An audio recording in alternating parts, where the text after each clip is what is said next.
Tema hari ini terkait uncertainty atau ketidakpastian. Jadi di SIG juga kita kebahas soal apa ya, ketidakpastian. Ya, ketidakpastian hal yang kita nggak pasti kan. Seperti apa? Nanti kita bahas. Oke. Nah, karena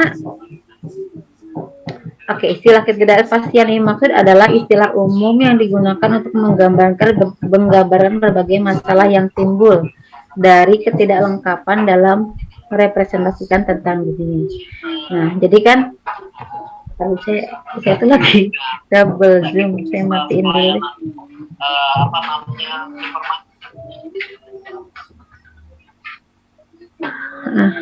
Nah, kan kalau di SIG itu merepresentasikan dunia nyata itu kan nggak mungkin apa namanya, pasti ada hal-hal yang berbeda dengan dunia nyatanya kan, ketika kita merepresentasikan ke dalam suatu data geografis. Nah, perbedaan itulah yang dinamakan ketidakpastian, perbedaan antara kenyataan dengan hasil representasi kita, intinya kayak gitu.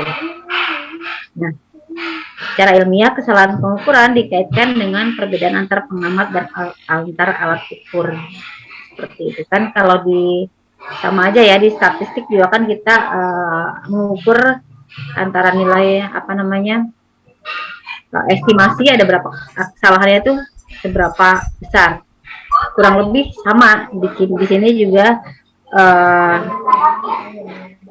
Yang diukur adalah perbedaan dari hasil representasi dengan dunia nyatanya. Nah, karena pengertian ketidakpastian ya, jadi ketidakpastian itu kan berarti sesuatu yang ambigu kan, nggak jelas.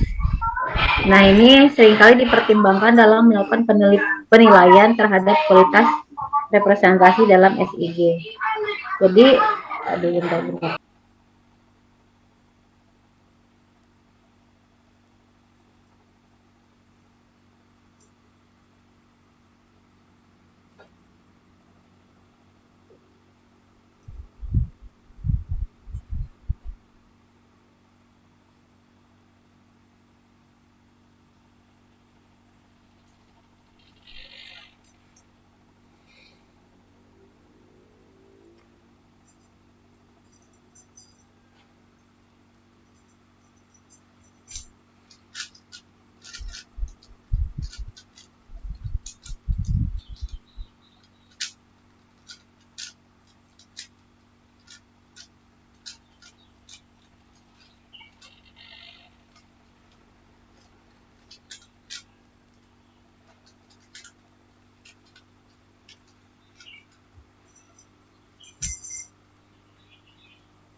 Oke, sorry ya, banyak gangguan nih hari ini.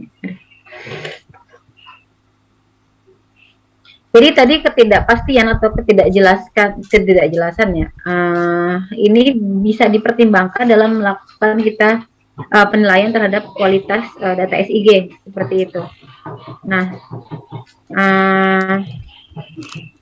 di sini 5 komponen kualitas, ada akurasi atribut, akurasi posisi, konsistensi logis, kelengkapan, kejelasan sumber atau asal-usul.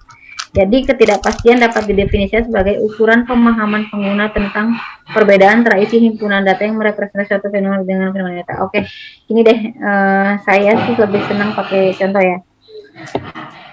Kemarin kan kita mengambil data pakai aplikasi yang ada di HP masing-masing, ya kan? Coba saya share datanya, terus kalian bisa buka di QGIS. Jadi sekarang buka di QGIS-nya. Saya share di masing-masing, buka QGIS-nya ya, sehingga bisa jelas maksud yang perbedaan ambigu itu seperti apa?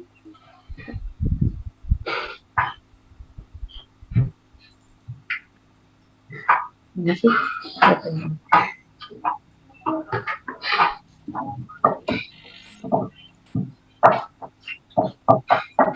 Nah, coba udah saya kirim tuh ya. gcp.csv. Nah, sekarang saya minta tolong kalian aja. Siapa yang QGIS-nya udah dibuka?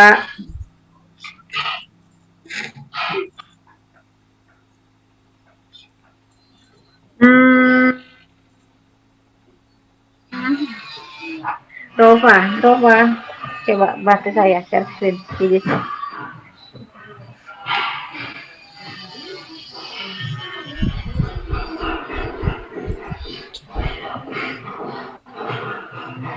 Rova di mana?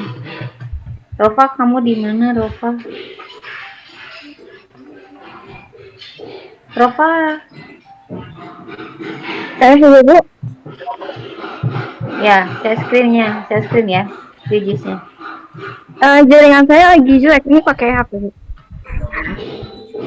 Ya, HP. Ya, oke, yang lain deh.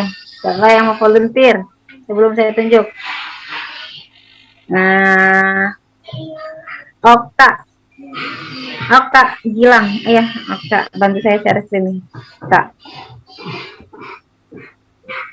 Download datanya, buka QGIS-nya.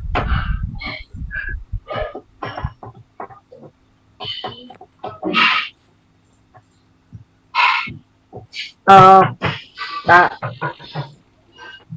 Ya. Ayo, Bu. Ya. Aduh. Share screen ya, QGIS-nya. Kamu kemarin tagging kan? Ngumpulin juga kan, Okta ya? Iya, Bu. Oke. Cok. Bentar, Bu, baru dibuka, Bu. QGIS-nya. Ya, nggak apa-apa, ditungguin. Oke, nah saya juga sambil buka. Ini saya lagi lemot banget soalnya.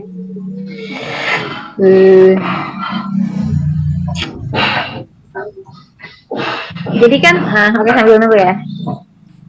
Kemarin masih merhatiin nggak data yang kita lihat dari hasil foto itu kan ada latitude, longitude ya. Nah, cuma saya nggak tahu ada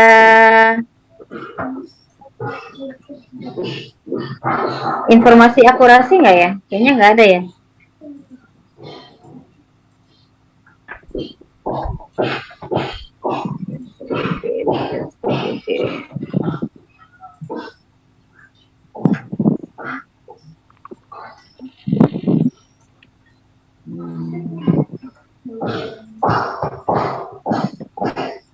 Oh, nggak ada. Kok 62? Ya, emang nggak ada. Jadi kan kemarin ketika kita merekam geotagging dari lokasi kita berada, itu dapat latitude, longitude. Nah, saya pernah menyampaikan ketika kita melakukan rekaman tersebut ada nilai akurasi kan, seberapa akurat posisi yang kita rekam. Nah, sayangnya memang di aplikasi Open Camera itu nggak ada, tapi itu sebetulnya bisa diperoleh. Mungkin di aplikasi-aplikasi lain ada informasi. Jadi rekaman GPS yang kita dapat itu, informasi nilai akurasinya itu berapa, itu ada. Nah, disitulah yang digunakan untuk mengukur ketidakpastian, ya kan? Karena nggak mungkin dong posisi koordinatnya itu 100% pas di posisi yang benar. Pasti ada selisih, ya kan? Berapa meter selisihnya, itu nilai akurasi. Nah, itu nilai itulah yang mengukur sebenarnya ketidakpastian lokasinya itu seberapa. Oh, ternyata 3 meter. Berarti kita nggak yakin nih sejarak jauh 3 meter dari posisi kita berdiri itu kok yang benar tuh ada di posisi mana gitu. Udah bisa nggak, Okta? Udah, Bu. Izin share screen ya, Bu. Ya. Share screen yang tadi di download ya. Iya, udah, Bu. Oke, coba kalau udah di-download, coba tampilkan di QGIS caranya, layer.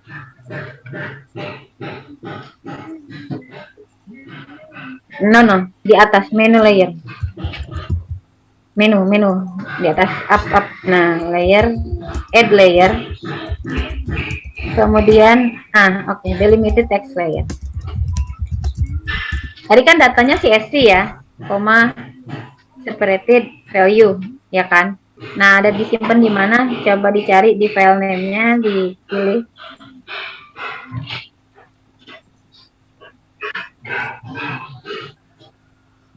Oke.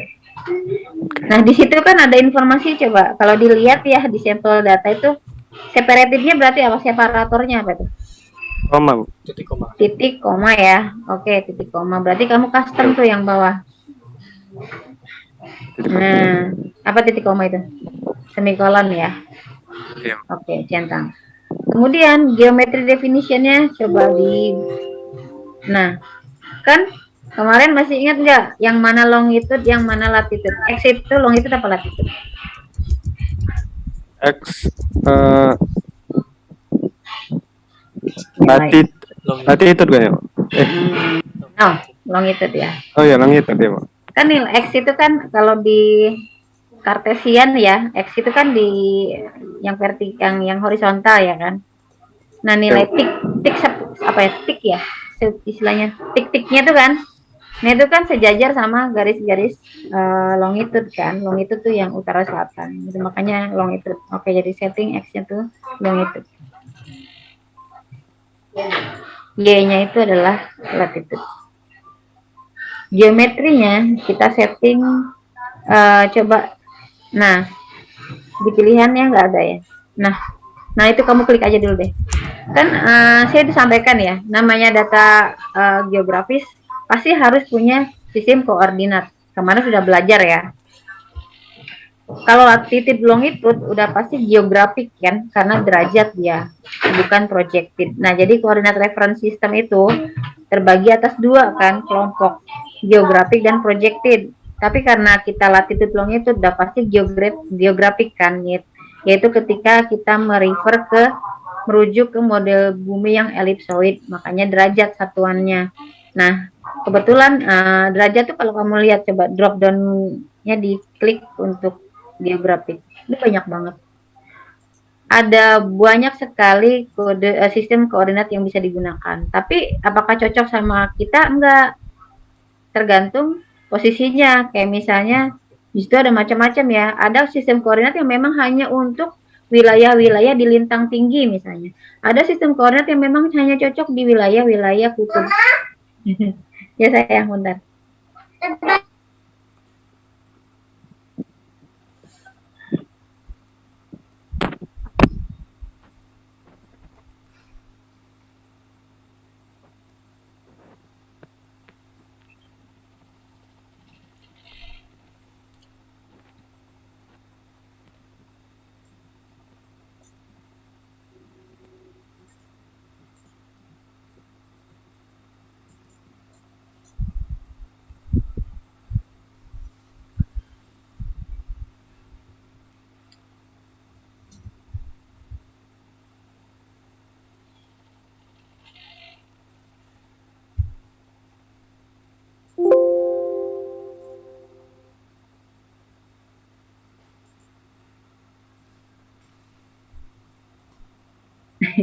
Sebentar, diem. Oke, maaf ya. Aduh. Benar.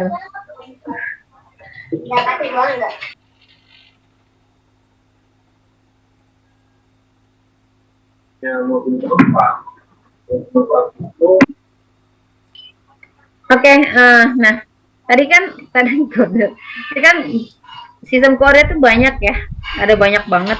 Nah, tadi saya udah jelaskan ya, sistem koordinat itu cocok-cocokan kan, tergantung peta yang kita buat itu ada di posisi mana di belahan bumi.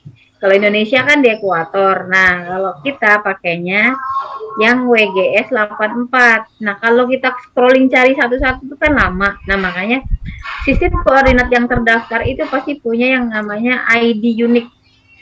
ID unik itu dikodekan EPSG biasanya.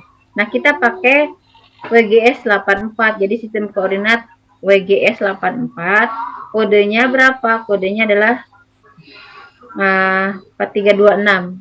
Coba kamu cari di filter, coba Okta. Di filter kamu ketikin di atas. Ya, 4326 ya. Benar. Nah, itu ya, 432 Jadi selalu ingat ya, peta-peta kita itu sebagian besar akan menggunakan sistem koordinat WGS 84. Kodenya berapa? 4326. Jadi selalu ingat. Oke, itu diklik. Kemudian oke. Di end. Nah. Oke, di close. Nah, coba. Apa saya? Malia abang pakai. Mau Mbak dulu.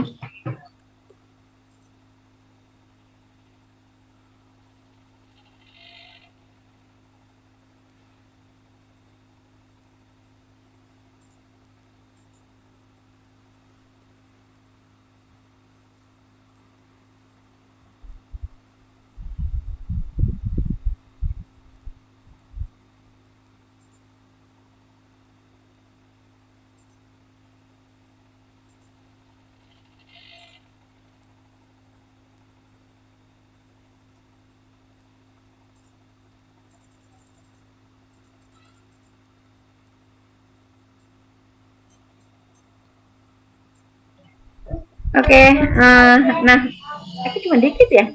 Coba deh, klik kanan di layer GCP-nya, klik kanan. Nah, itu klik kanan atribut, open attribute table. Astaga, saya salah kirim ya, kok GCP sih Tuhan. Sorry. Bentar. Ulang. Kemarin saya naruh di mana ya? Saya salah ngirim. Ulang ya, bentar, sorry. GCP tuh buat praktikum nanti besok. Nah, download lagi deh. Download lagi ya.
Aduh, sorry banget ya. Ampun deh. Oke, udah di-download belum, Okta? Di mana ya, Bu? Itu di chat. Belum ada tapi, Bu. Seriusan? Belum ada. Ya Allah, kenapa saya ke direct? Sorry.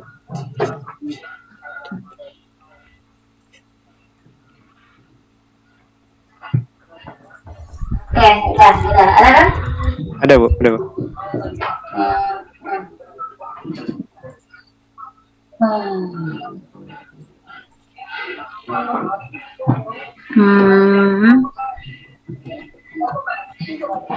Coba tampilin kayak tadi, persis.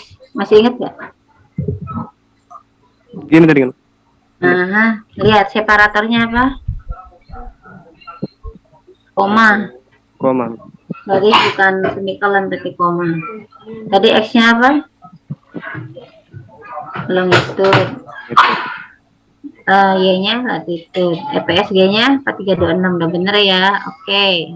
Add. Coba. Coba geotabnya klik kanan, zoom to layer di geotab.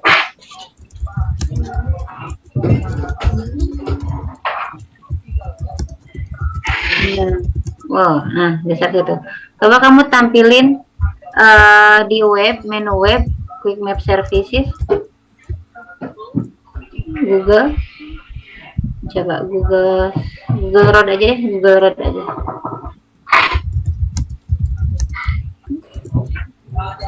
Atau Google Satelit deh. Lama ya? Ya masih loading Bu. Oke, nggak apa-apa. Gitu. Coba buka, klik kanan di geotagnya, layer geotag, klik kanan, atribut.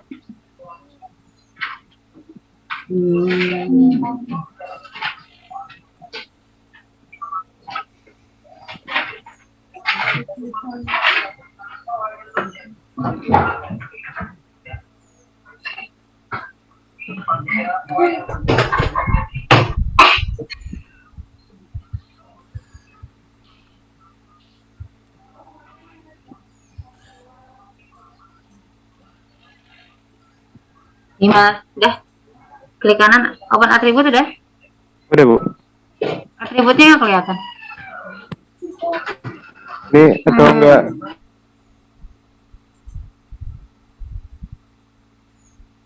Nah, ya Bu.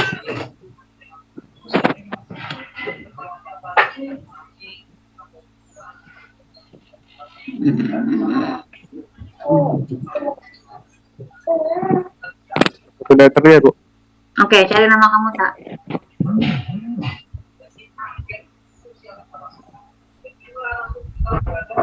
Oke, diklik di sampingnya, di baris, di row, di 44, angka 44 itu loh. Nah, angka paling kiri. Nah, di baris itu, kemudian di atas tuh ada loop ya, simbol loop, kaca kompresor ya, kanan. Nah, oke. Diklik. Jadi kita zoom ke yang kamu pilih tadi.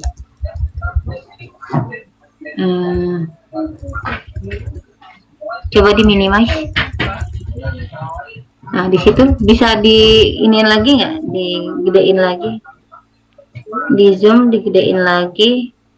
Tapi jangan pakai Google Road deh, Google Satelit deh. Google Satelit ya. Nah, biar kelihatan banget. Coba kamu identifikasi, benar nggak posisi kamu tuh di situ? Ada selisih. Coba. Apa nggak dengan daerah kamu tak? Sepertinya benar Bu. Nah, coba geser lagi. Masih apa lah? Kira-kira di yang mana, rumah yang mana? Ya pas di sini Bu, sekitar sini lah Bu. Tapi nggak apa yang mana? Coba zoom lagi. Oke, geser lagi. Nah, ada jarak berapa meter kira-kira posisi yang kuning itu dengan rumah kamu? Sekitar. Dengan kamu kemarin ngegeotak tuh di mana? Di dalam rumah apa memang di halaman? Di dalam rumah Bu. Sekitar 10-15 meter gitu. Oke, coba pakai penggaris deh. Di atas itu kan ada penggaris ya. Kanan. Ya, itu. Coba kamu tarik dari titik, geser lagi. Titik yang kemarin kamu lakukan geotek dengan posisi yang kuning itu, berapa meter itu? 15 meter. 15 meter ya. 15,7. Iya, Bu. Berarti artinya akurasinya itu cuman bukan cuman ya, akurasi hasil geotek kamu itu kan berarti kan 15 meter ya. Karena kamu melakukan geoteknya kan di dalam rumah, tapi titiknya itu ada di situ kan, di luar rumah ya, di dekat pohon. Nah, sehingga itu yang dinamakan ketidakpastian dari sisi akurasi titik GPS-nya. Jadi ada ketidakpastian sebesar 15 meter dari posisi kamu mengambil geotek. Gitu ya. Yang lain paham kan maksudnya? Paham ya? Oke, makasih Okta. Kita balik ke slide. Izin stop share ya, Bu. Bye. Nah, saya share screen lagi. Jadi kurang lebih kita udah paham ya yang dimaksud ketidakpastian itu seperti apa. Banyak hal, tapi salah satu contohnya itu tadi saya kasih contoh real yang memang kita lakukan ya, biar dapat apa namanya, konsep besarnya itu seperti apa. Nah, itu tadi karena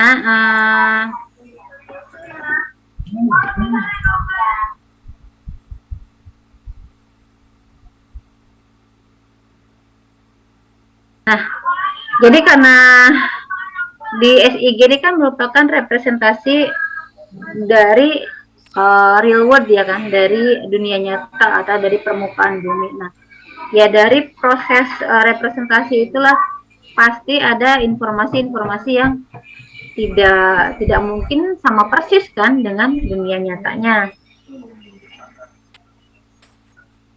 Nah, representasi digital tidak lengkap dan sebagai ukuran tentang kualitas umum dari representasi. Jadi dengan tadi kita mengetahui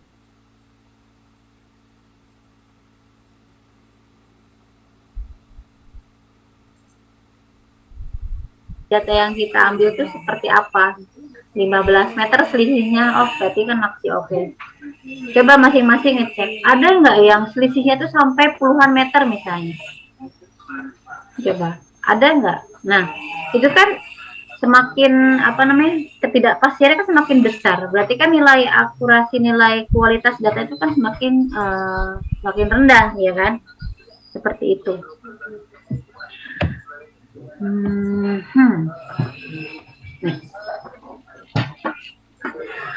Kemudian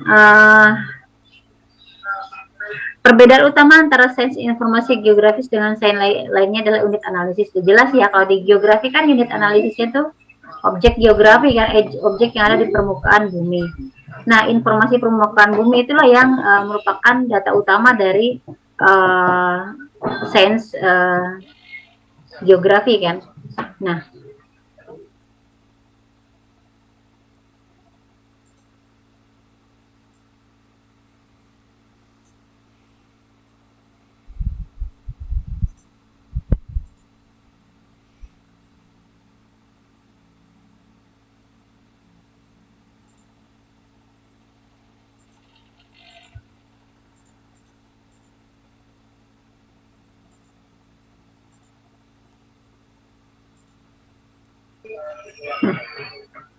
oke, jadi kayak informasi-informasi permukaan bumi kan banyak hal ya yang bisa dijadikan objek geografis, pasti dijadikan satu objek analisis ya kan, bangunan, jalan, kemudian lahan dan lain-lain. Nah, sayangnya tidak semua unit analisis berupa objek geografis alami. Contohnya apa? Nah, contohnya yang ada di layar itu contoh unit analisis. Di sini adalah suatu wilayah ya, tapi batasnya tuh bukan batas geografis ya, maksudnya kalau jalan kan udah kelihatan, jalan berarti kelihatan objek itu seperti apa, bangunan kelihatan. Tapi kalau batas wilayah itu kan nggak jelas.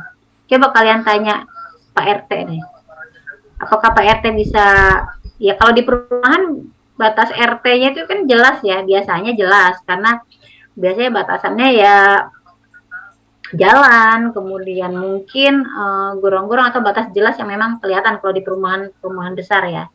Tapi coba deh yang perumahannya itu di perkampungan yang masih banyak lahan-lahan kosongnya. Pasti Pak RT-nya juga nggak bisa mendefinisikan wilayah dia dengan lebih jelas, ya kan? RT-nya sampai mana Pak? Pokoknya sampai sana, kebun sana itu masih RT saya. Batas kebunnya yang mana sendiri dia nggak tahu. Nah, berarti kan di situ ada suatu ketidakpastian juga, ya kan? Nah, di data yang kita punya di BPS juga seperti itu, karena kita kan mendeliniasi atau mendigitasi batas wilayah, ya kan? Salah satunya adalah batas RT ini atau batas SLS, di mana banyak yang batasnya tidak pasti. Di lapangan pun kita nggak tahu. Nah, itu yang contoh-contoh apa ketidakpastian yang lain ya. Nah, dalam banyak kasus tidak tersedia unit analisis natural untuk analisis geografis. Tadi udah ya. Nah, identifikasi zona-zona homogen dan wilayah yang terpengaruh merupakan analisis geografis tradisional maupun ini. Jadi ada cara untuk mengidentifikasi wilayah ini tuh masuk zona yang mana. Nah, kalau di analisis geografis ada istilahnya clustering lah ya, semacam clustering. Clustering itu tuh apa sih? Clustering itu kan pengelompokan nilai ya kan. Di sini adalah karena objeknya permukaan bumi, berarti kan permukaan zona wilayah ya kan yang nilainya tuh homogen. Ini contohnya, ini contoh ilustrasi ya. Proses clustering dari suatu wilayah. Ini danau ada satu scene citra satelit mengcapture informasi suatu danau ya kan. Kita menganalisis zona-zona, jadi kita melakukan analisis clustering, yaitu mengelompokkan, katakanlah kita kelompokkan ke 4 kelas, ke 4 zona.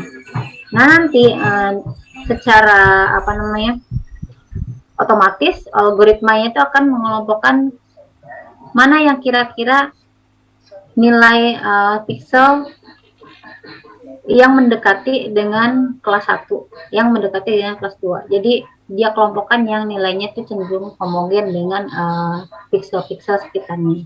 Nah, hasilnya yang seperti yang kanan. Nah, itu contoh dari identifikasi zona-zona yang homogen. Nah, pemahaman tentang atribut ketidakjelasan. Karena keterbatasan unit analisis natural tadi, seringkali kejadian sejenis titik ditransformasi ke objek area yang memunculkan 2 pertanyaan penting ya. Jadi apakah batas yang menentukan zona itu jelas dan teridentifikasi dengan baik atau definisi dengan baik? Apakah pemilihan label tertentu untuk zona tertentu memiliki dasar yang kuat dan dapat dipertahankan? Jadi itu tadi contohnya, kalau misalnya contoh pas batas wilayah, itu kan ketika kita bikin peta RT pasti ada pertanyaan ya kan, ini sebenarnya batasnya itu benar nggak, batas seperti itu apakah sudah jelas, sudah benar nggak batas RT-nya. Kemudian penamaannya juga apakah sudah benar nggak. Jadi penamaan juga di informasi geografis itu menjadi isu ya, karena nama wilayah itu seringkali ambigu juga ya kan. Coba deh, mungkin di tempat kalian ada nama-nama wilayah yang berbeda penyebutan antara nama resmi yang terdaftar di Kemendagri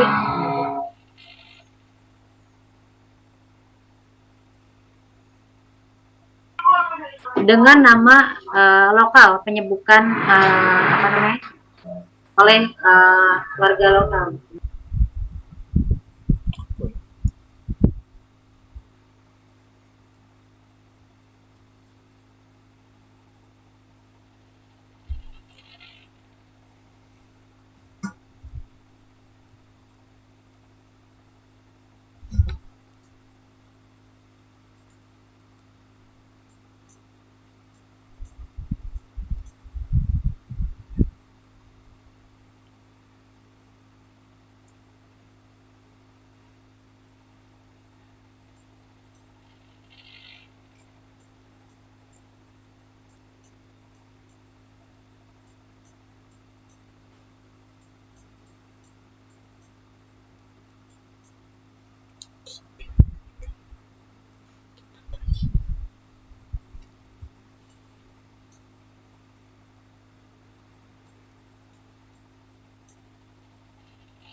Oke.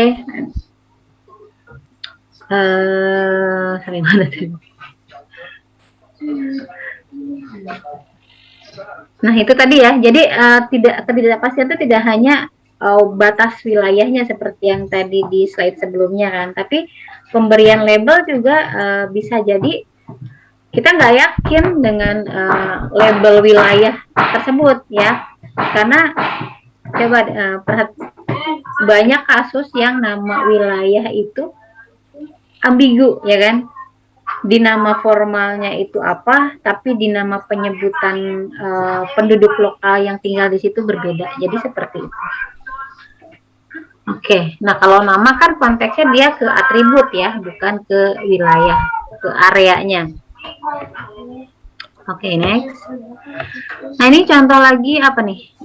Ketidakpastian. Nah ini contoh kasus ya. Kan secara natural tidak ada objek yang disebut sebagai catchment area atau wilayah layanan lah. Nah ini pendefinisiannya dibuat oleh para pihak yang berkepentingan. Ternyata menimbulkan protes dari penduduk lokal yang merasa jaraknya lebih dekat tapi tidak dapat melakukan ke sini-sini. Nah ini ceritanya, ini kayak sistem kita zonasi lah ya. Kita juga kan isinya sama ya. Ketika kita masukin anak ke SMP, SMA, ada sistem zonasi.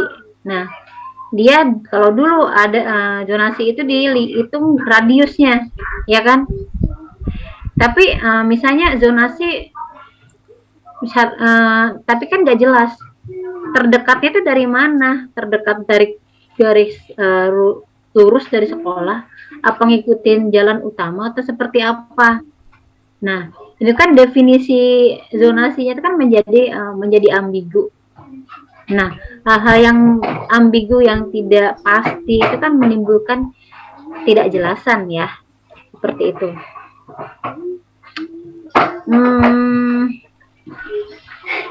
Jadi tadi ya banyak istilah linguistik yang digunakan untuk menyampaikan informasi geografis ambigu.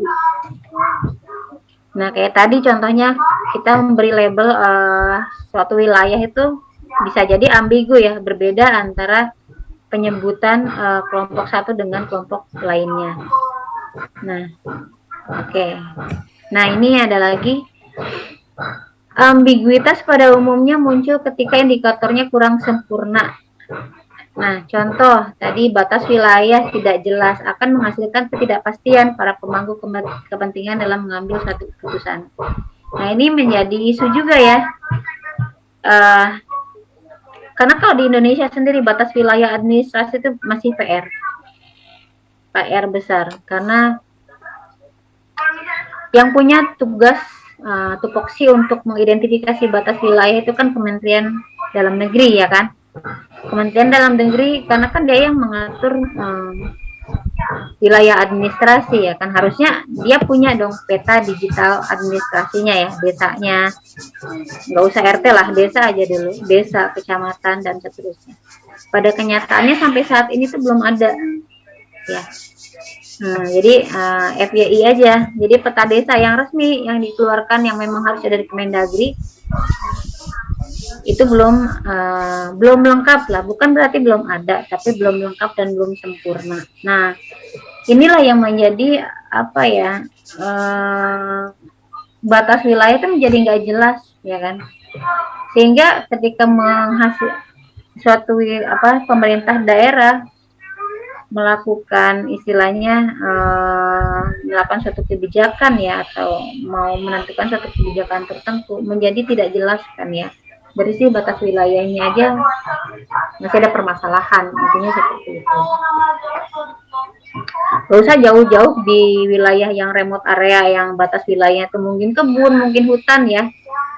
DKI Jakarta sendiri itu masih ada perbedaan batas antara kota-kota di sekitarnya, kota-kota penyangga di DKI.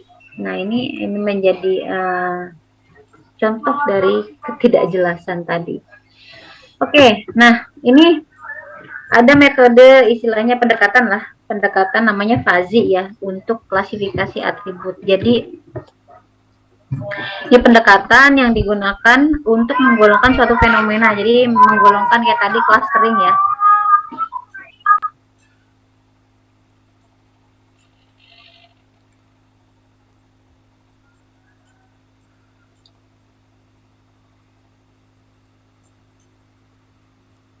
Aduh. Nah, ini pendekatan untuk mengkelompokkan atau mengklaster tadi menggunakan pendekatan probabilistik, ya kan? Jadi apa ya?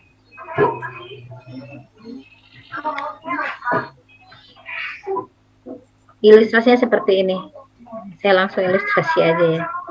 Nah, misalnya tadi proses clustering ya, kita mau mengelompokkan ke dalam 3 cluster, cluster 1, cluster 2, cluster 3 lah kan.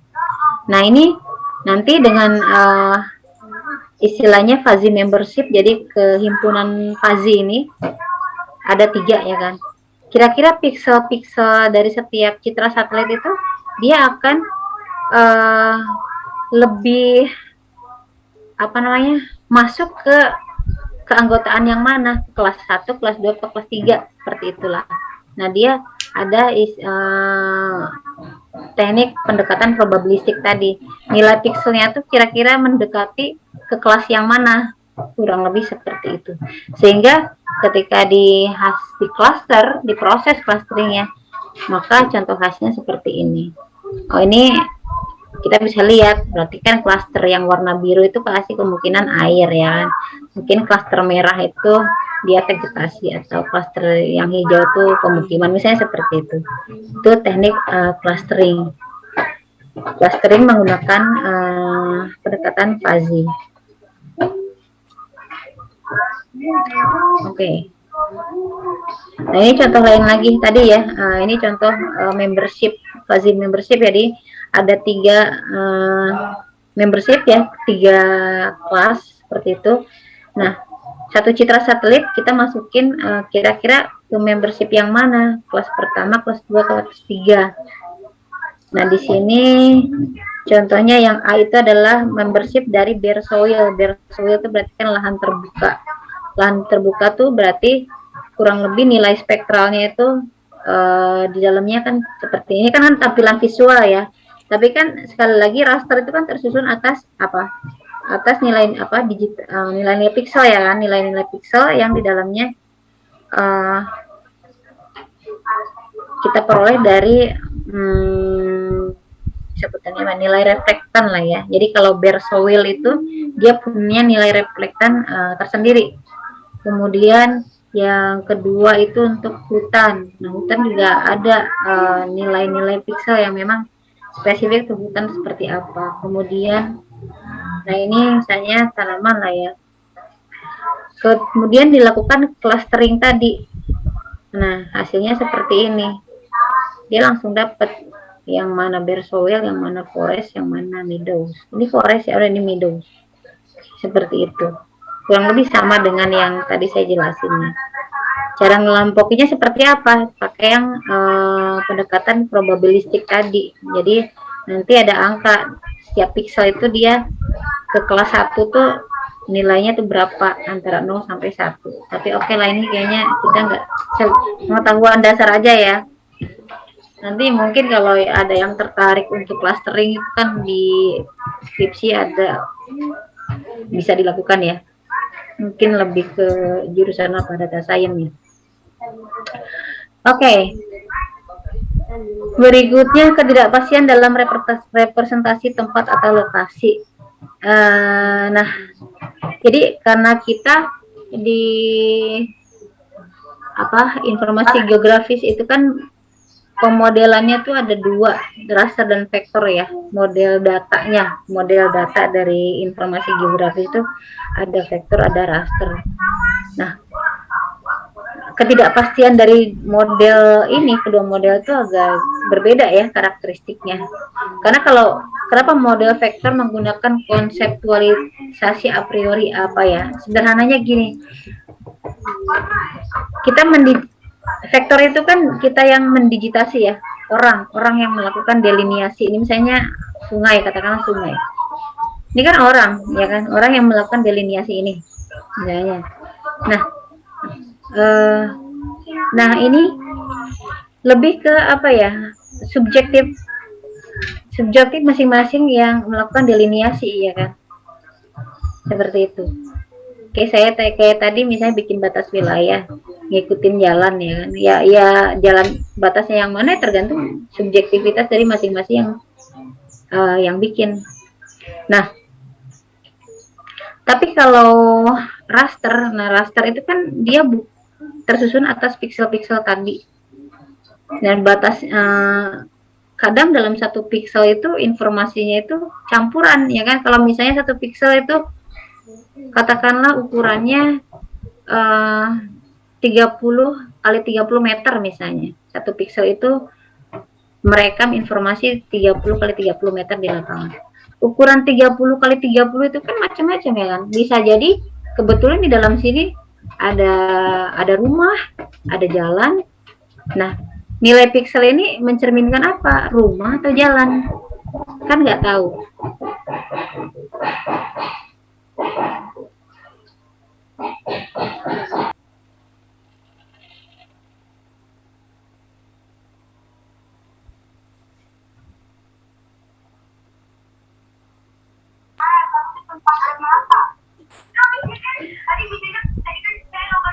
Oke, model statistik untuk ketidakpastian. Jadi ketika kita memperoleh data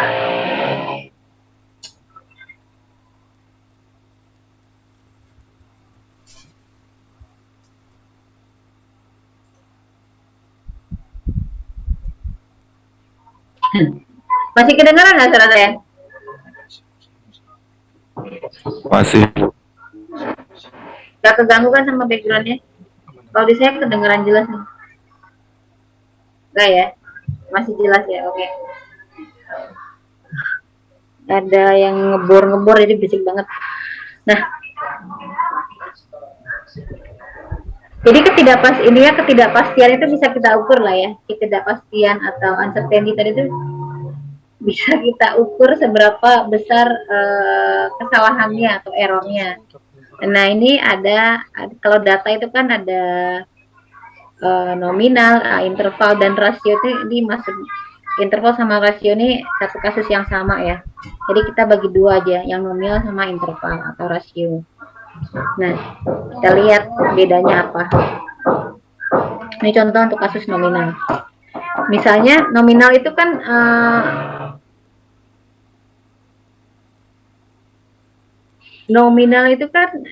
kalau di data berarti sesuatu yang memang nggak bisa dihitung secara matematis ya kan. Contohnya apa? Di sini adalah ada proses klasifikasi ya kan. Klasifikasi setiap nilai pixel itu kita kodekan ke kelas apa, kayak gitulah. Ini misalnya citra satelitnya. Ini ada berapa kode, ada 1, 2, 3 dan seterusnya. Ini ada 10-nya kurang. Nah, kurang lebih sekian kode kelas tutupan lahan ya kan. Ini diklasifikasi dengan proses klasifikasi. Nah, untuk mengetahui seberapa besar sih keyakinan atau ketidakpastian atau errornya lah, error dari hasil klasifikasi itu gimana ngitungnya? Nah, dalam hal ini kita bisa pakai yang namanya confusion matrix ya. Contohnya kayak gini. Nah, ini bisa kita bandingkan hasil klasifikasi menggunakan komputer. Itu kan belum tentu sama dengan kondisi lapangan aslinya ya kan. Oke, misalnya ini warna ungu apa nih? Warna ungu lahan terbangun misalnya. Ini di daerah sini ketika proses klasifikasi dengan algoritma yang kita bangun ya. Jadi nih klasifikasinya. Kan belum tentu yang warnanya ungu itu di kenyataan di lapangannya memang lahan terbangun. Bisa saja proses kita saat klasifikasi itu salah, ya kan? Ada misklasifikasi di sini. Nah, cara pembuktiannya gimana? Ya kalau di machine learning mungkin bisa kita bandingkan dengan data trainingnya ya. Tapi itu nggak cukup. Itu kan membandingkan maksudnya data training saja. Perlu dibuktikan juga ground check di lapangannya seperti apa. Nah itu. Jadi dilihat hasil klasifikasi dengan di lapangan apakah benar, misalnya 1 ketemu 1 hasil klasifikasi misalnya sawah bener nggak berapa lokasi, katakanlah kita ngambil sampel 100 titik ya, atau di sini berapa titik nih? Ada 1000-an titik nih. 1000-an titik. Ya itulah, misalnya ada 1000 titik, kita cek lah ya. Titik pertama kita datang, oh di klasifikasinya sawah. Pas ke lapangan beneran sawah.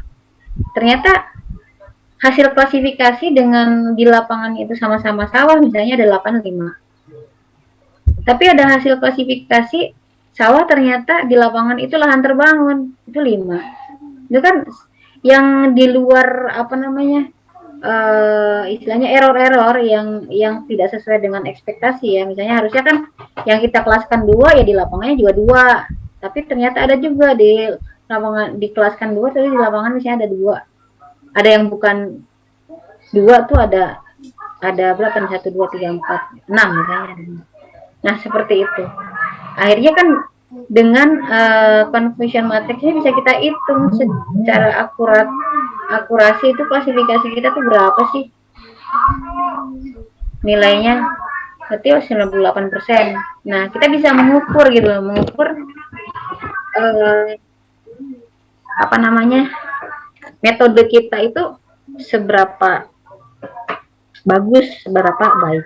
Jadi kalau ini saya contohkan bukan dari lapangan ya, tapi ini contohkan dari training kelasnya ya, data trainingnya. Jadi ketika bikin klasifikasi itu kan kita bikin training ya kan.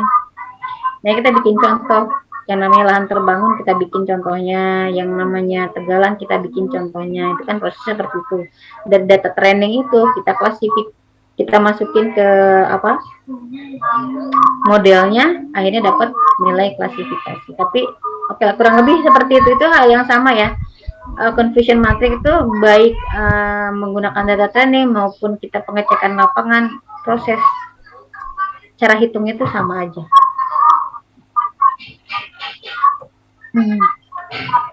Sampai sini pertanyaan nggak? Oke, nggak ada ya. Lanjut. Nah, itu kalau datanya nominal. Terus kalau datanya itu interval atau rasio. Tadi kalau nominal kan bukan sesuatu yang bisa dihitung matematis ya. Kalau ini interval rasio. Contoh datanya, contohnya aja ini dulu. Contohnya dulu di kanan itu ada gambar.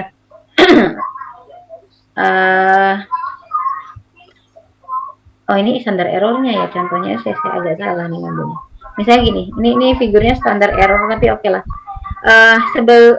Di pertemuan sebelumnya kalau nggak salah saya pernah bikin screenshot yang sama ya, contoh gambar yang sama. Jadi teknik kita bisa melakukan suatu prediksi nilai berdasarkan nilai yang sudah diketahui, ngerti nggak? Jadi gini, misalnya katakanlah titik-titik ini adalah ini standar error ya, saya nggak ada contohnya, sebentar saya cari deh daripada nanti salah. Lagi.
Kelihatan ya?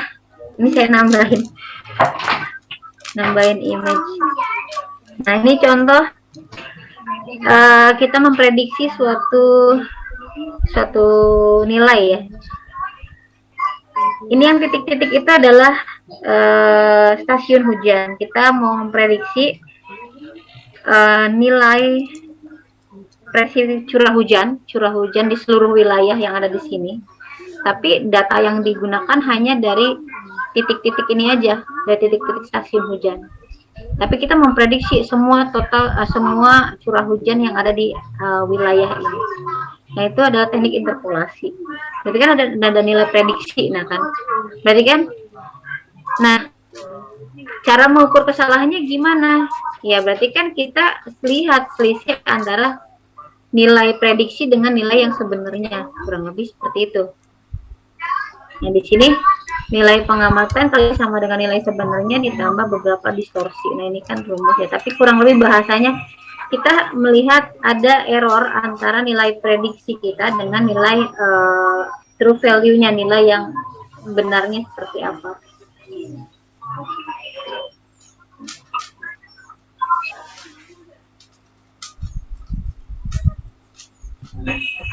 Membedakan adanya akurasi yang berkaitan dengan besarnya kesalahan dan presisi yang didefinisikan dalam dua cara. Nah, jadi kalau presisi ini dapat diukur dengan variabilitas antara pengukuran berulang. Contohnya apa? Contohnya kita ngambil tadi perekaman GPS ya kan, terus dapat nilai errornya itu berapa? Nilai error kemudian nilai titik balik yang mana. Nah, itu bisa kita lihat variasi dari pengulangan proses pengukuran tadi. Nah, kalau jumlah digit yang digunakan, nah ini dia misalnya apa ya?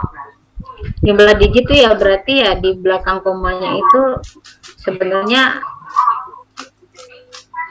pengaruhnya itu berapa sih? Kayak gitu. Contohnya gimana ya?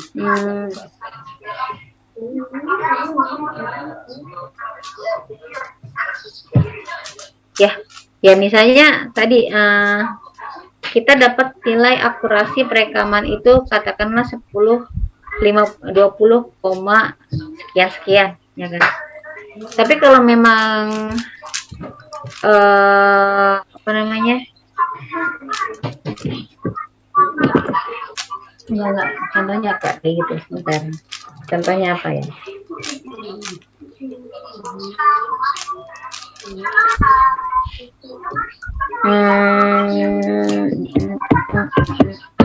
Nah, contohnya gini. Jumlah digit yang digunakan untuk pengukuran tadi. Nah, kalau memang akurasinya itu adalah 10 meter misalnya ya. Terus nilai yang kita peroleh itu katakanlah nih kita ngukur ketinggian ya. Misalnya kita ngukur ketinggian dari permukaan bumi. Kan kalau dari ngambil GPS dapat informasi ketinggian ya kan, nggak cuman nilai koordinat latitude longitude, ada elevasi juga di situ. Nah, misalnya kita dapat ketinggian katakanlah 100, sekian. Nah, tapi akurasi yang kita peroleh dari perekaman itu tuh 10 meter doang gitu kan.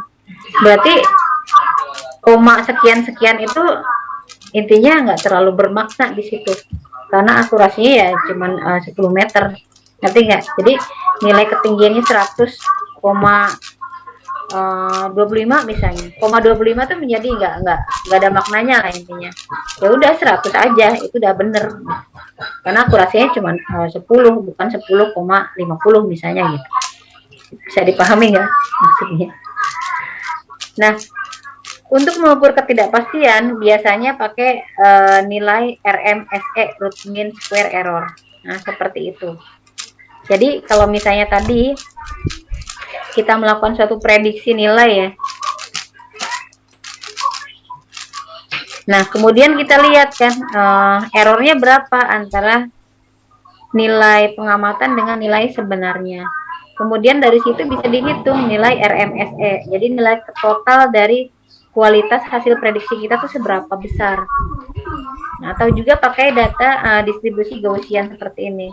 Ini kan sama aja dengan selang percayaan ya. Kira-kira yang benar tuh ada berapa di area standar deviasi berapa? Misalnya kalau misalnya ini 1 sama 1 ya, ini berarti kemungkinan daerah apa namanya data yang kita ukur tuh kurang lebih ada di daerah yang ini standar deviasi 1, minus 1 dan 1. Nah itu model-model untuk mengukur akurasi atau mengukur ketidakpastian ya, mengukur kualitas lah, mengukur error lah dari data yang kita hitung. Ya tadi udah. Nah kemudian bisa juga model statistik untuk ketidakpastian lokasi. Nah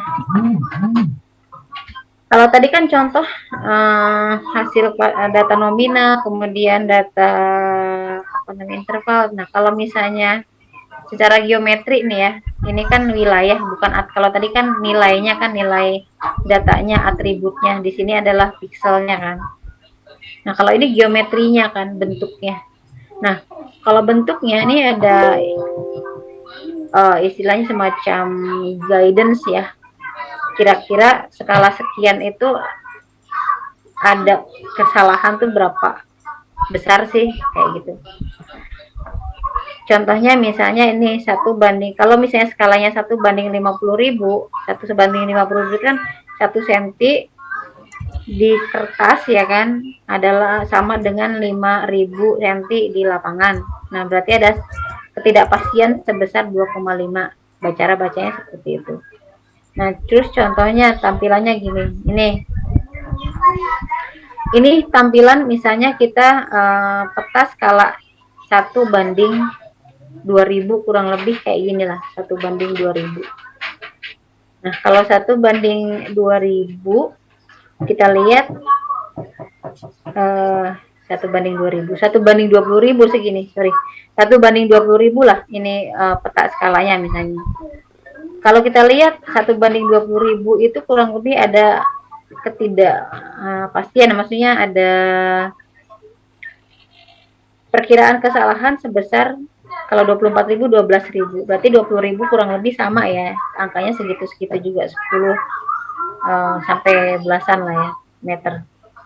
Nah, kalau kita lihat ini ketika di zoom misalnya salah satu wilayah kita zoom, nah ternyata memang dari jarak jalan, ini harusnya batas wilayahnya itu kan ikutin jalan.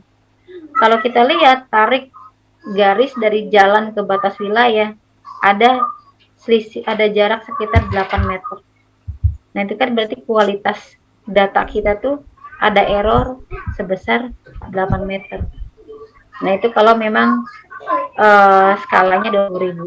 Jadi semakin besar nilai skalanya atau petanya itu semakin kecil ya, maka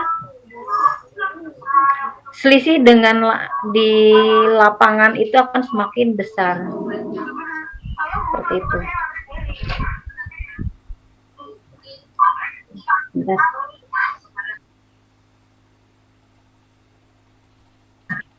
Lagi kenta ya kan,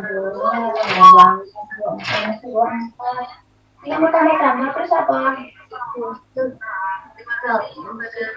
Diubah tercampur semua yang mana nambah-nambahnya yang mana ini apa ini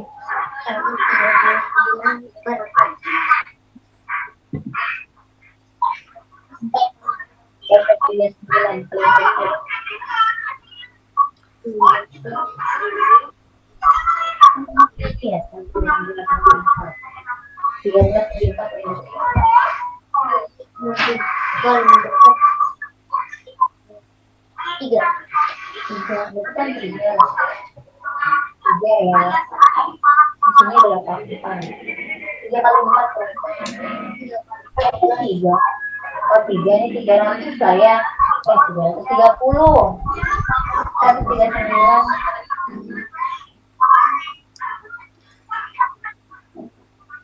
Gede banget sih. Iya berapa? 30. Ini 4 kali 30 berapa? 4 kali 30. 120.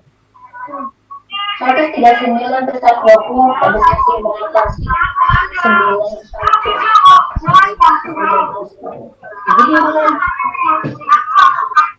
Kamu jangan salah ya. Kalau nggak ada jawabannya, kamu lihat jawabannya bener atau enggak. sorry. Anak saya lagi berjalan PR. Aduh, sampai mana tadi? Ketidakpastian dalam analisis fenomena geografis. Nah, jadi kita bisa juga melakukan suatu validasi ya, validasi internal dan eksternal melalui analisis spasial. Validasi internal dilakukan melalui simulasi terhadap berbagai kemungkinan hasil, dan validasi eksternal dicapai melalui penggabungan berbagai sumber data. Jadi kalau tadi kita melakukan suatu prediksi, katakanlah bikin peta klasifikasi ya, kita bisa melakukan validasi. Misalnya kita bandingkan dengan data lain yang kita yakin lebih akurat, ngerti nggak? Kayak misalnya tadi peta klasifikasi lahan, di situ ada lahan, katakanlah kita mengkelaskan lahan terbangun. Kemudian ada peta lain, sumber data lain yang kita yakin dia jauh lebih akurat dari data kita. Nah, itu bisa kita gabungkan, lalu kita validasi perbedaannya itu di mana. Kemudian kalau misalnya simulasi tadi ya dengan berbagai kemungkinan hasil. Nah, itu kan berarti kan kita melakukan satu simulasi yang berulang kan. Kita misalnya tadi melakukan prediksi, kita prediksi secara berulang-ulang. Kira-kira error yang paling kecil itu dengan metode yang seperti apa. Nah, seperti itu.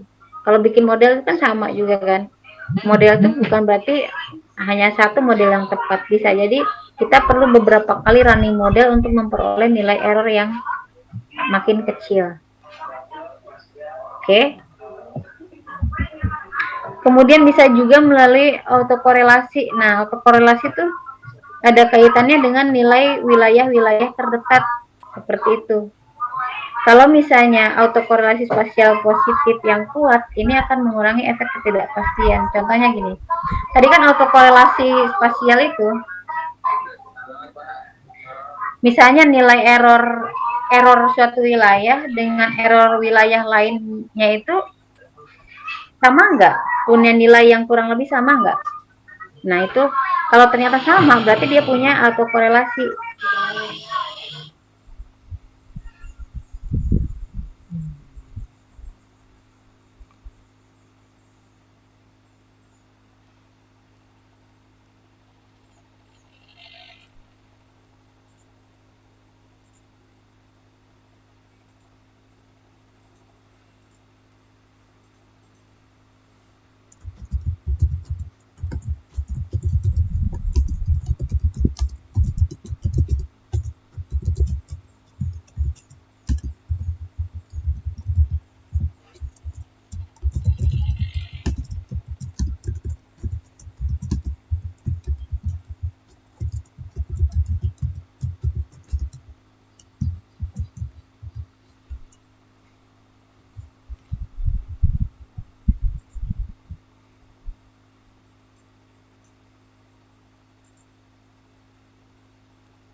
suatu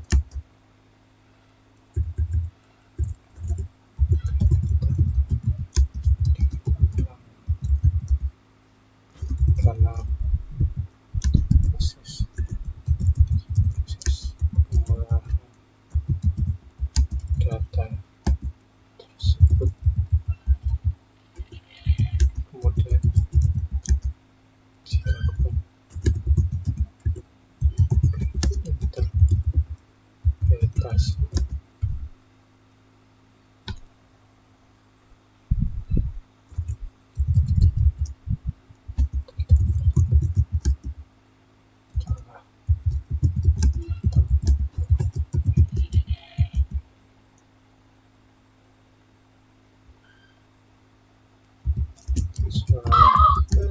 Oke, balik lagi.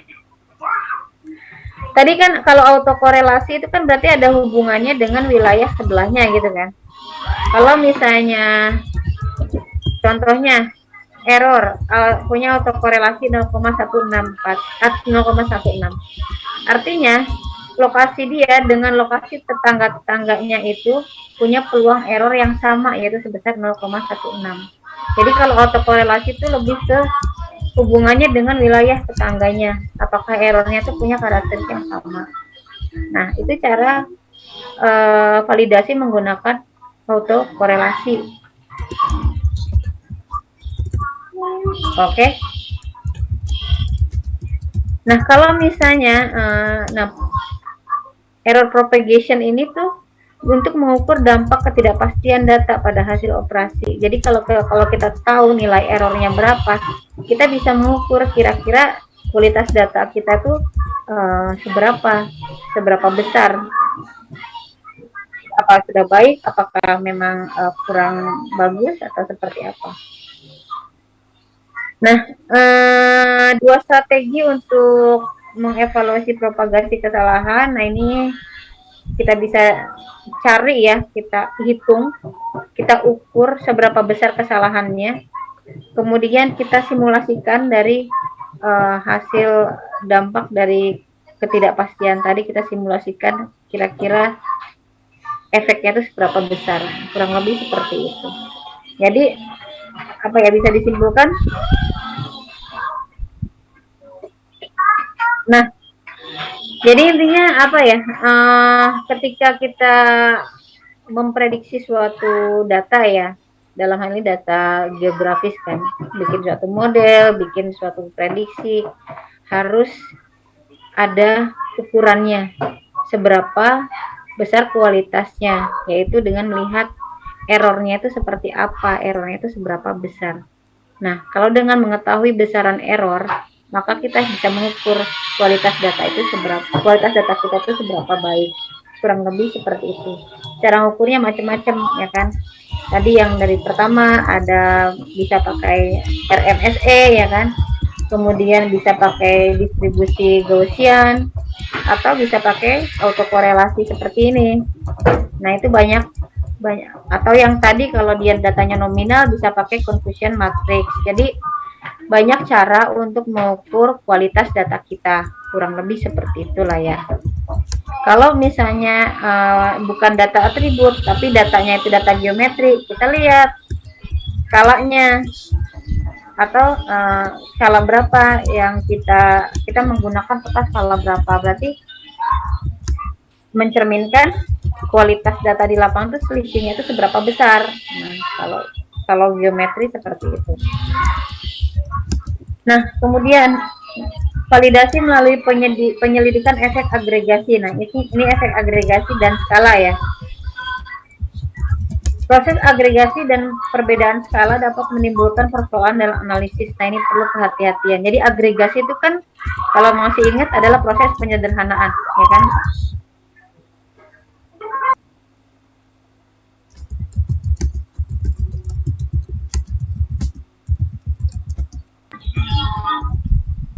Jadi kalau agregasi itu jadi misalnya dari kecamatan itu kan jadi desa, dari RT jadi desa, dari kecamatan itu adalah satu proses agregasi juga ya.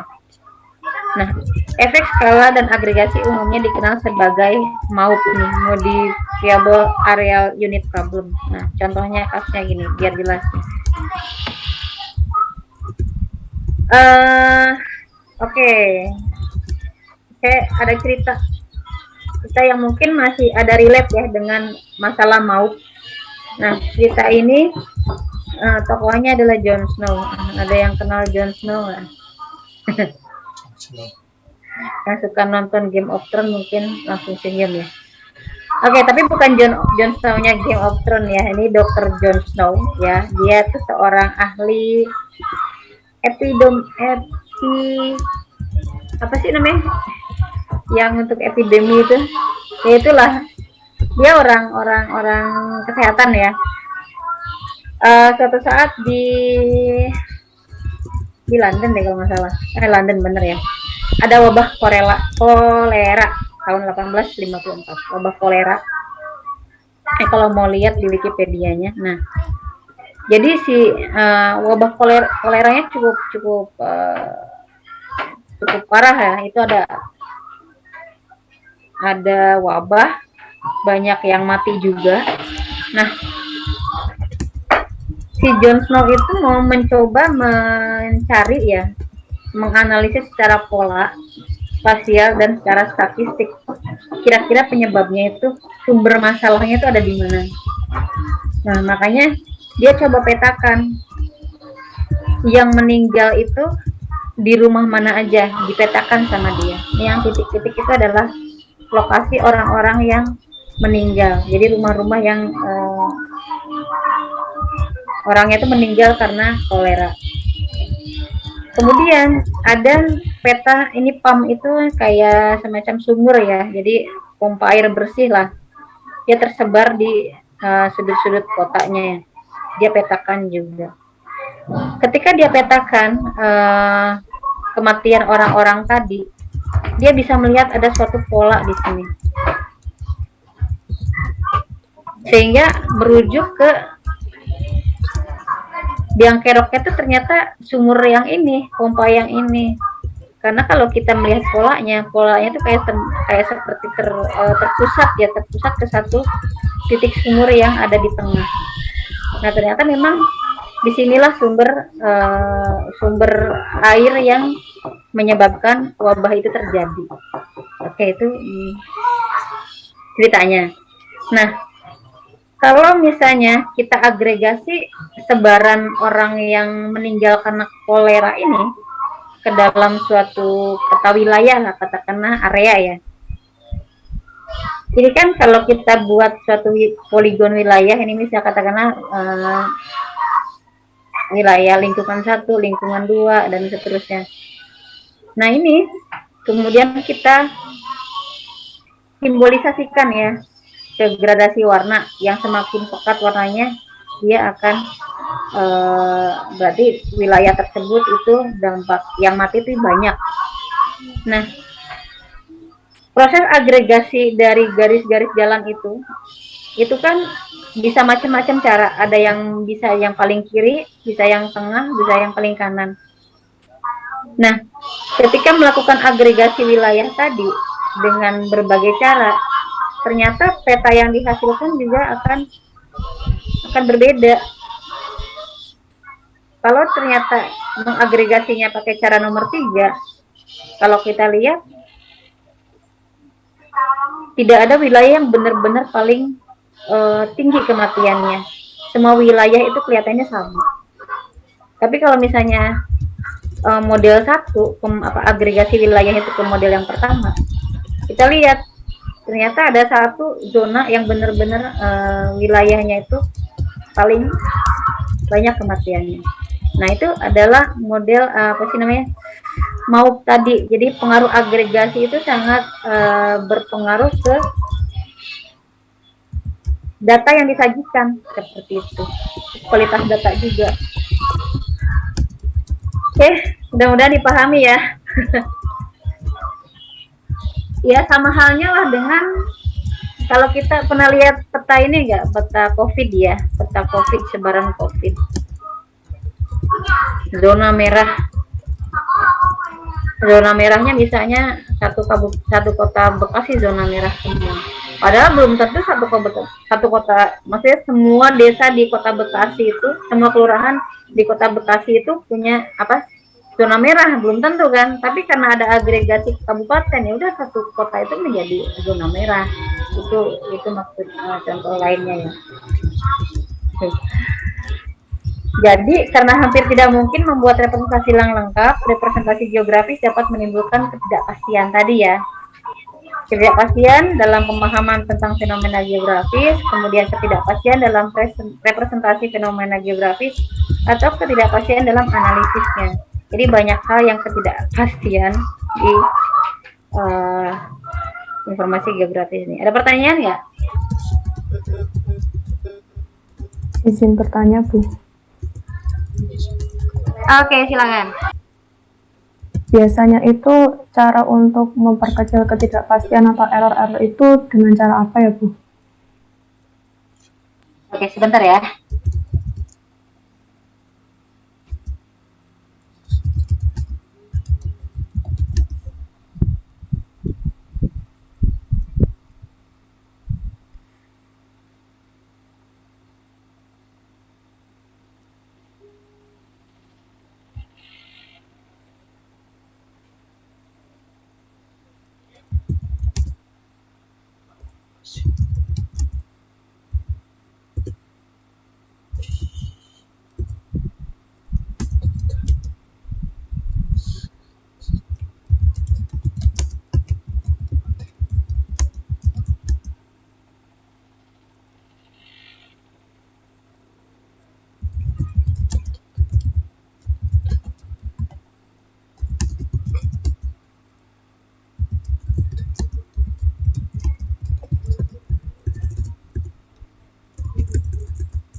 Oke, tadi pertanyaannya gimana cara memperkecil error ya? Kalau di sini ada banyak cara ya. Tadi ada berapa? Kalau misalnya kasusnya ini misalnya klasifikasi seperti ini. Ini kan menggunakan data training itu kan sampel ya. Kalau secara statistik kira-kira apa nih? Kita bikin sampel, kemudian bikin klasifikasi. Agar memperkecil error, kira-kira diapain? Sampelnya dibanyakin, ya kan? Kalau di statistik kan seperti itu, ya nggak? Kalau sampel bisa jadi sampelnya itu kurang, bisa jadi sampelnya itu salah. Nah, itu yang mempengaruhi errornya.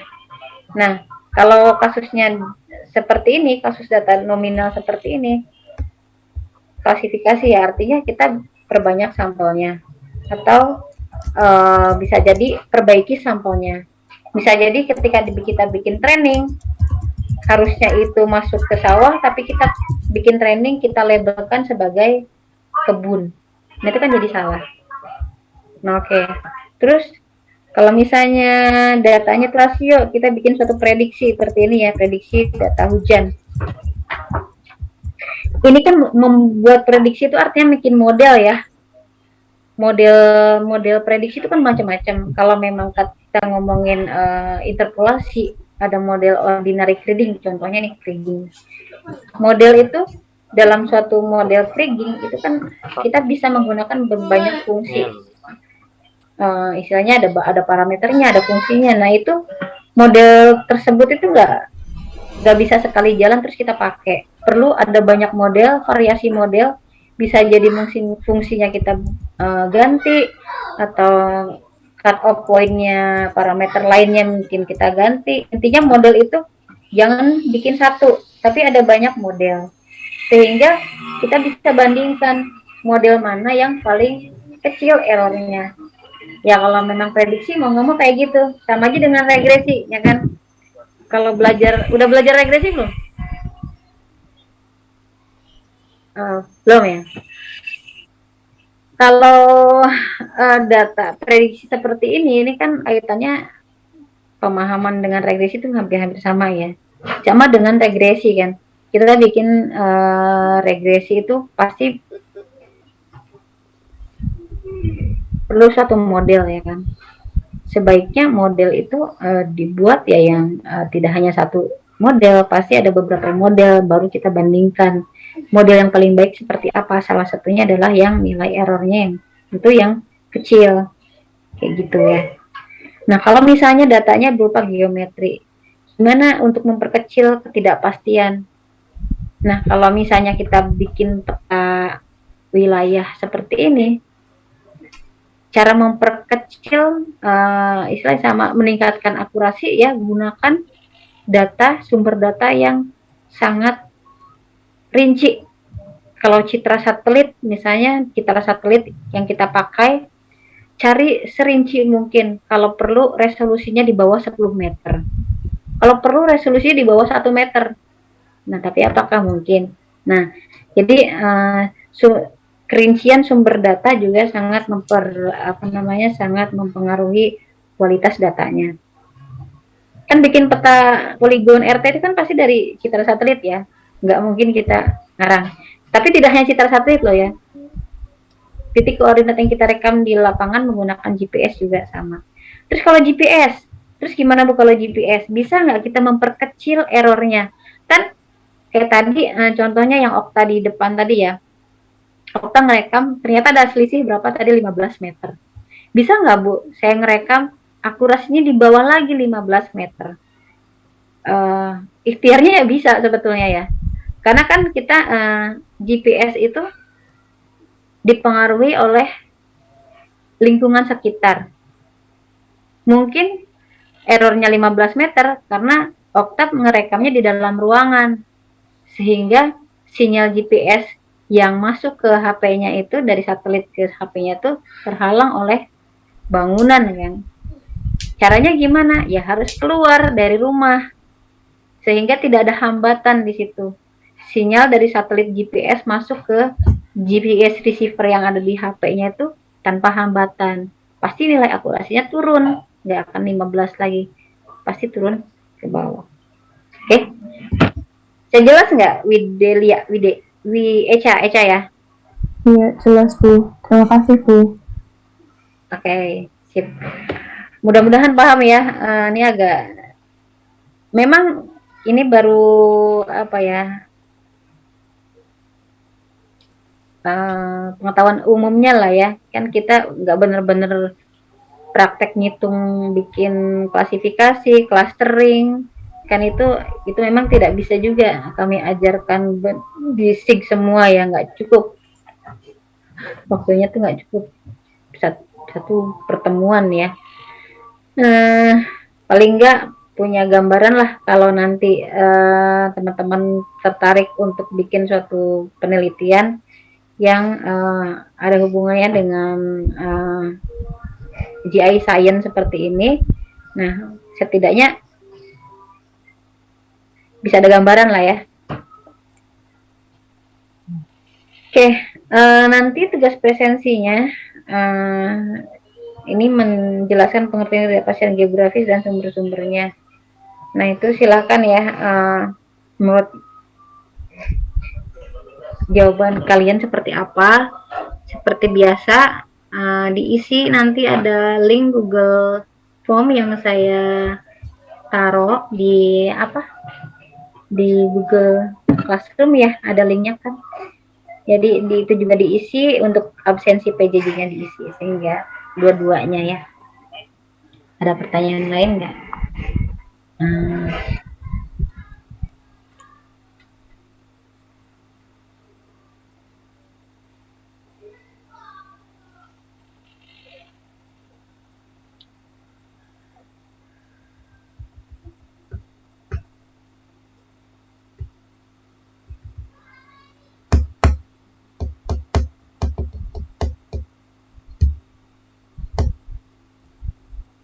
Oke, kalau nggak ada, kita akhiri saja ya sesi hari ini. Silahkan, siapa? Baik teman-teman, untuk menutup pertemuan kita hari ini, marilah kita berdoa.